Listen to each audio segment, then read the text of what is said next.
சாய்ராம். நீங்கள் யாராவது ஒத்துக்கிட்டு ஏமாந்துருப்பீங்க. அது ஆணாக இருந்தா என்ன, பெண்ணாக இருந்தேன். ஏமாற்றம் தான்.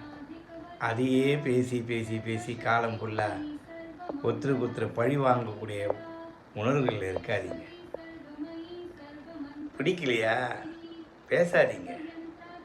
அடுத்தவர்களை குறை சொல்லி வாழாதீங்க. அது ஆண் ஜென்மமாக இருந்தாலும் பெண் ஜென்மமாக இருந்தாலும் இதெல்லாம் ஒரு பொழப்புன்னு சொல்லி கடவுள் பேரையும் சொல்லி சில பேர் இந்த ஜென்மங்கள் வாழ்ந்துன்னு தான் இருக்குது. நான் சொல்கிறேனேன்னு தப்பாக நினைக்காதீங்க. எனக்கும் வயசாகிடுச்சு. பாபாவுக்கு வயசாகி நம்மளை மாதிரி குருமார்கள் மூலிமா நல்லதை சொல்லி கொடுங்கன்னு சொல்லி கொடுத்தா கூட சில ஜென்மங்கள் திருந்துற மாதிரி தெரியல. விட்டுடுங்க, அவங்க பாதியிலேயே விட்டுடுங்க. ஒன்று புரிஞ்சுக்கிற சக்தி வரும்போது